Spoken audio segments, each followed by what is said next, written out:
हे हे हम्म, कब से ये सब चलता? फर्स्ट नाइट से इहे प्रॉब्लम बा स्वामी जी। बोल, पहला रात के का भइल रहे? कुछ भी ना भइल। हाँ बेटा, हम शांति मुहूर्त के बात नहीं करत, एकरा ऊपर प्रेत के साया बा ना, उहे पूछत रही। जवाब दे। कैसे बताई हम?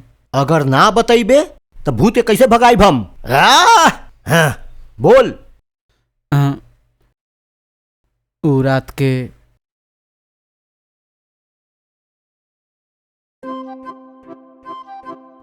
सुजीता, तहार कोनो निकनेम बा का? ना रहे तो कोनो बात नहीं खे, आज से तो के सूजी कह के बुलाइम हम।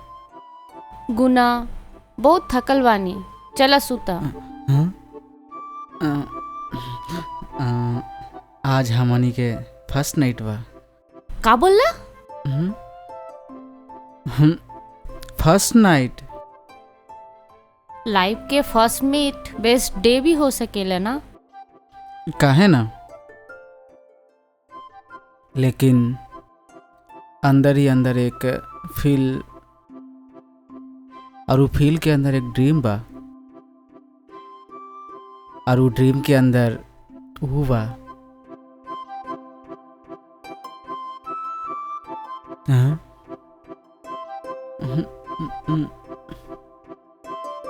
ई का सूजी, घूरत काहे बाड़ू?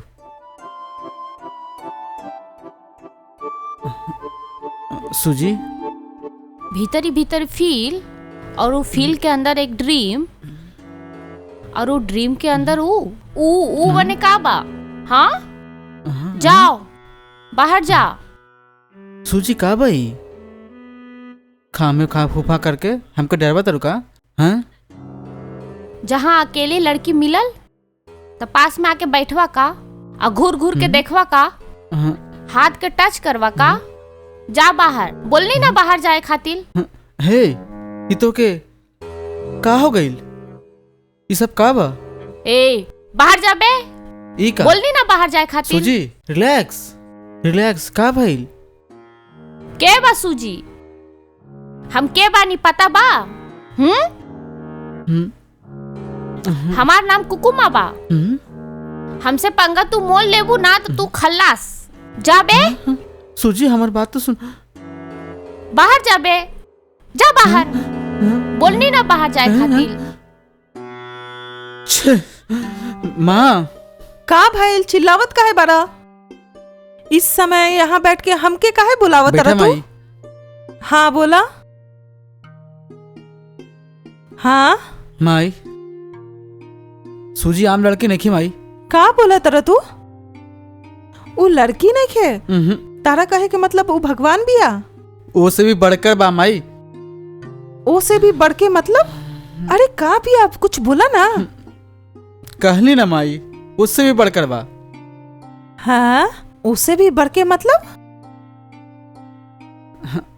वही माई, उसे भी बढ़कर बिया। उसे भी बढ़कर सुनकर हमके भी जलन होता। हमार पसंद के लड़की बिया ना, तू ऐसा नहीं रही। ठीक बा, हमरा तो नींद आवता। सुबह बात करता नहीं, तू जाके सो जा। जा माई, सुबह में तो उसे ना बोले सका माई। का भइल? कहा ना।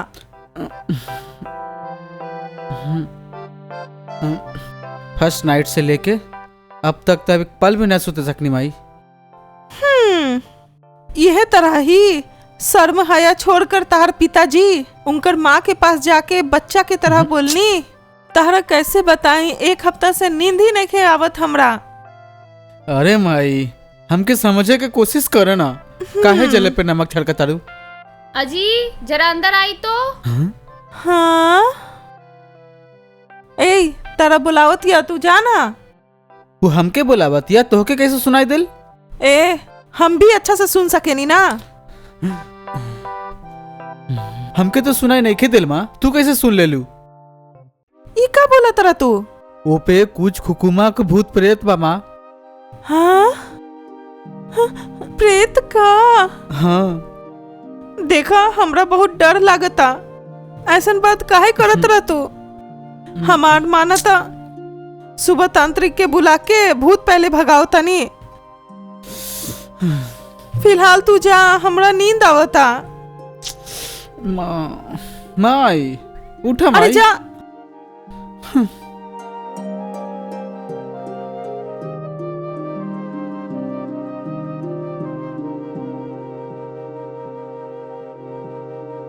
गुना गुना हाँ तैयार बानी हाँ का? हाँ रेडी होके अभी आवत नहीं। हाँ अब चली का? हाँ आवा चला। माँ माँ हाँ बोला। हमने दोनों बाहर जाता थोड़ा नहीं। संभल के जाइए बेटा। हाँ चलो चले। गुना हाँ हमनी दोनों बाहर जाता नहीं। ठीक बा। वहाँ जाके हमके तंग मत करिया, ठीक बा? अरे छोड़ा भी चलो।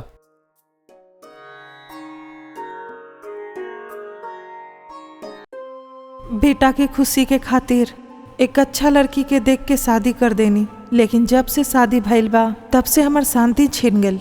कहीं ईश्वर के प्रकोप तो नहीं खे, या फिर तो कोई दोष होई। मन के शांति खातिर तांत्रिक के बुला के पूजा करतनी। शायद पूजा कराए के बाद सब कुछ ठीक हो जाई तो अच्छा रही। अगर एकरा यूं ही छोड़ देम तो हमार बेटा के मानसिक स्थिति खराब हो जाई। यही भैल रहे। हाँ हाँ, अब तारा कुछ बोले के जरूरत नहीं खे। अब देखिए तू। हाँ, दक्षिणा कहाँ बा? जल्दी रख। रख। इली तभिए काली माई हमार अंदर प्रवेश करके भूत के भगा दी।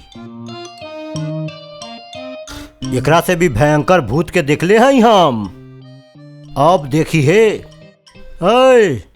ई बालिका के शरीर में छुपे वाली शैतान आत्मा, तू औरत होखो चाहे मर्द होखो चाहे कोई भी काहे ना होखो, ब्रह्म राक्षसी काहे ना होखो चाहे जिन ही काहे ना होखो, तारा जोन कुछ भी चाही उ बोलला के बाद मार खैले बिना आज्ञा के पालन करके भाग जो यहां से तू, नता संटी से मार मार के अधमरा कर दे हम। संटी के नाम सुनते ही बड़ा बड़ा भूत भाग जाला। अब से ही घर के कोई भी कोना में दिखाई दे ले, चारों दिशा के मंत्र शक्ति से बांध के तारा के कोई बोतल में बंद करके जमीन में गाड़ दे हम। और ओकर बाद तू कोई के कुछ ना बिगाड़े सकबे। बोल के बारे तू, नर बारे की मादा? बोल के बारे? तारा कहीं के भी ना हम छोड़ब। बोल, मुंह खोल के बोलबे की ना?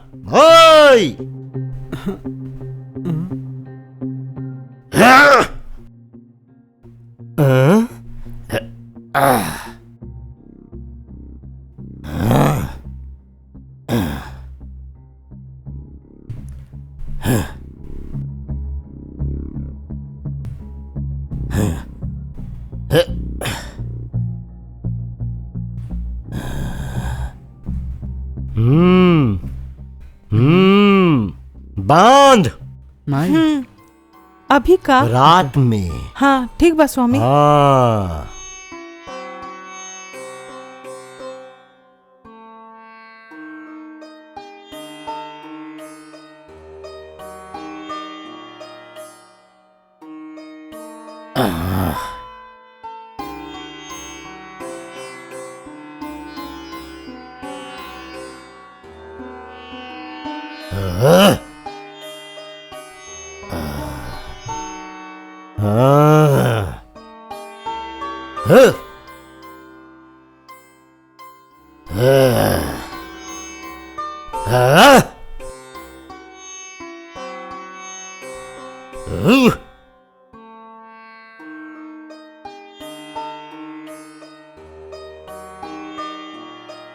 भूत बाहर कहीं नहीं खे,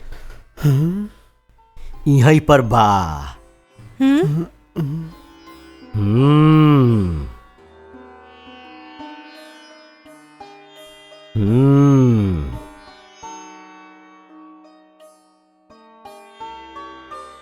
ओम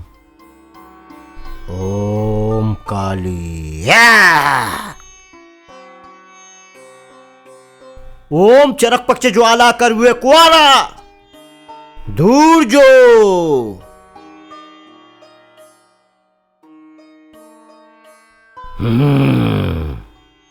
हाय सूजी अरे रे रे सूजी ई का भइल?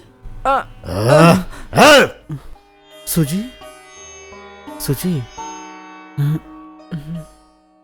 जल छिड़क दे। बेटी सूजी सूजी हाय अरे रे रे अरे सूजी सूजी उठ बेटी। अब एकरा सूजी, ऊपर उठा। कोई भी भूत चला। प्रेत के साया नहीं खे। स्वामी जी बहुत खुशी भाई। बहुत हाँ। धन्यवाद स्वामी जी। हे भगवान। अब माते बिटिया से बोल दिया कि अच्छा से आराम करी। हाँ बोल देम स्वामी कोई जी। परेशानी नहीं खे, ठीक बा? हाँ, ठीक बा, स्वामी जी।